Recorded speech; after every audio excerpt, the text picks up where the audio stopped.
یثرب مدینے میں اسلام کی روشنی ابھی نئی نئی تھی، ابھی بت پرستی کا دورہ تھا۔ عمرو ابن جموع بنو سلمہ کے ایک سردار تھے اور ان کے بت کا نام منات تھا۔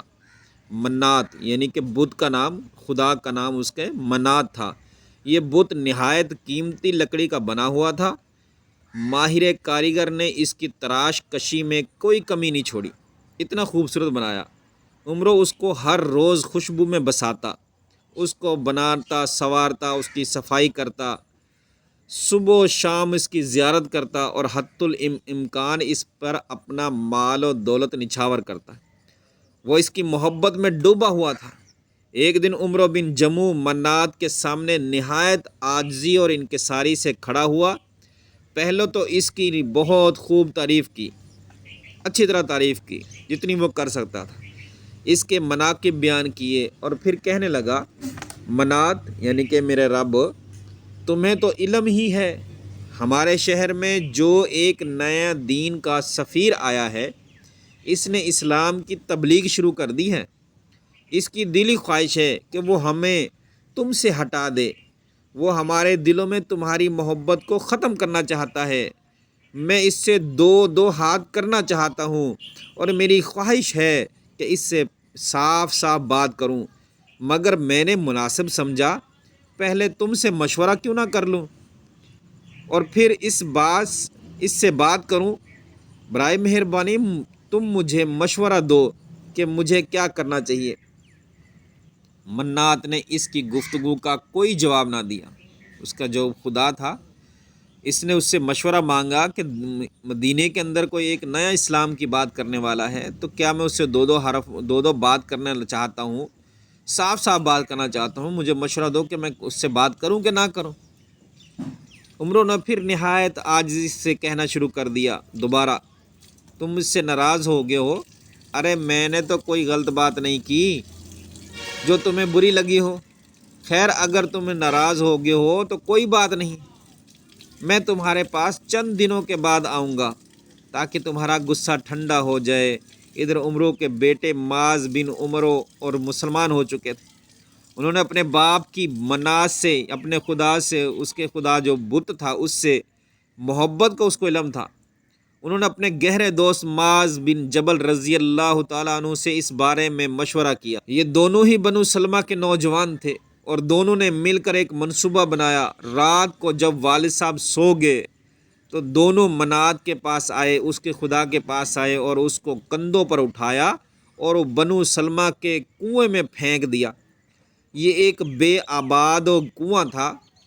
قبیلہ بنو سلمہ کے لوگ اس کنویں میں گندگی پھینکا کرتے تھے۔ صبح سویرے عمرو جب اپنی سابق اور حسب عادت تبرک حاصل کرنے کے لیے منات کی طرف چل دیا، اپنے رب کی طرف چل دیا اس کمرے میں، جب اسے منات نظر نہ آیا تو بڑا حیران ہوا۔ اس نے زور سے کہا، ارے کون ہے وہ بدبخت جس نے میرے معبود کے ساتھ آج رات ظلم و زیادتی کی ہے؟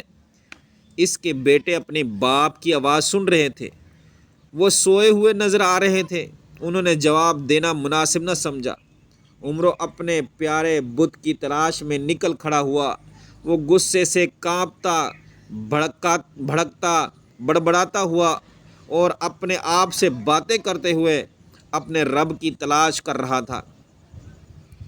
دائیں بائیں دیکھا، منات نظر نہ آیا۔ دیوانہ وار آگے بڑھا اور سامنے دیکھا تو منات گندگی کے کنویں میں الٹا پڑا ہوا تھا۔ جلدی سے اسے نکالا، اسے دھویا، خوشبو لگائی اور دوبارہ اس کی جگہ پر جا کے رکھ دیا جہاں وہ عبادت کرتا تھا۔ اگلی رات بھی حضرت معاذ بن عمرو اور حضرت معاذ بن جبل رضی اللہ عنہ انہوں نے اپنے دیگر نوجوان ساتھیوں کے ساتھ، دوستوں کے ساتھ مل کر منات کے ساتھ، اس کے رب کے ساتھ کل والا سلوک پھر دوبارہ کر دیا۔ اسے اٹھایا اور کوڑے کرکٹ میں پھینک آئے۔ صبح سویرے اپنی عادت کے مطابق عمرو جب منات کی پوجا کرنے کے لیے اور سلام کرنے اس کے کمرے میں گیا، مگر منات وہاں موجود ہی نہ تھا۔ بھاگتا ہوا کنویں کی طرف گیا تو اس نے دیکھا اس کا پیارا منات، اس کا رب گندگی کے ڈھیر میں ڈھکا ہوا ہے، گندگی سے ڈھانپا ہوا ہے۔ اسے دیکھ کر اس کو قدرے دکھ بھی ہوا اور کراہت بھی۔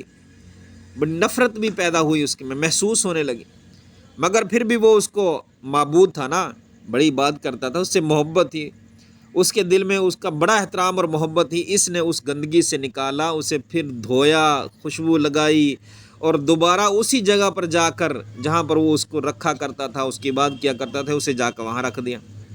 اور اب اس نے منات کے گلے میں تلوار لٹکا دی اور کہا، منات، اے میرے رب، اے میرے معبود، اب اگر تمہارے ساتھ کوئی آئے اور تمہارے ساتھ برا سلوک کرنا چاہے تو اس تلوار سے اپنی حفاظت کرنا۔ یہ انسان ذرا غور کریں، منات جو بت تھا لکڑی کا، اس کے گلے میں تلوار لٹکا دی اور کہا کہ اپنی حفاظت کرنا، کیونکہ لوگ جو تجھے اٹھا کے یہاں باہر پھینک دیتے ہیں، اب تو نے ان کو مارنا ہے۔ اگلے دن ان نوجوانوں نے نیا کام کیا، انہوں نے اس کے رب منات کو اٹھایا، ایک مرے ہوئے کتے کے ساتھ اس کی رسی کو باندھا، تلوار کو ایک سائیڈ پہ رکھا، پھر گندے کنویں میں پھینک دیا۔ اگلی صبح بوڑھا عمرو اٹھا، سیدھا منات کے کمرے میں گیا، کمرہ حسب سابق جیسے پہلے خالی تھا وہ خالی ملا۔ اب وہ دوبارہ کنویں کی طرف گیا اور اس نے منات جو اس کا رب تھا اسے کتے کے ساتھ بندھے ہوئے دیکھا، اور وہ بھی گندگی سے لت پت تھا، تلوار بھی اس کے ساتھ نہیں تھی۔ اب عمرو کی عقل ٹکانے آ چکی تھی۔ جب اس نے اپنے پیارے منات کو کتے کے ساتھ بندھے ہوئے گندگی میں لت پت دیکھا تو پکار اٹھا، اللہ کی قسم، اگر تم معبود ہوتے تو تم اور کتا اس گندے کنویں میں کبھی اکٹھے نہ ہوتے۔ اب عمرو غفلت کی نیند سے بیدار ہو چکا تھا، ایمان کی دولت سے سینہ منور ہو چکا تھا، حقیقت سامنے آ چکی تھی۔ اس نے اپنے بچوں کو ہمراہ لیا اور اپنے اسلام لانے کا اعلان کر دیا۔ پھر منات کے پاس گیا اور اس کو اپنے قدموں سے روندا، اس کے ٹکڑے ٹکڑے کر دیے۔ وہ سوچ رہا تھا، میں کتنا گمراہ تھا کہ ایک لکڑی کی پوجا کرتا رہا، میری زندگی کتنی اندھیرے میں تھی۔ اب وہ صراط مستقیم کا راہی تھا، اسلام کا مددگار اور معاون تھا۔ اس کے سامنے ماضی کی کوتاہیوں کو دور کرنے کا ایک ہی راستہ تھا کہ اسلام پر ثابت قدمی سے چلے۔ عمروں نے اپنی اولاد، اپنا مال اور اپنی جان اسلام کے لیے وقف کر دی تھی۔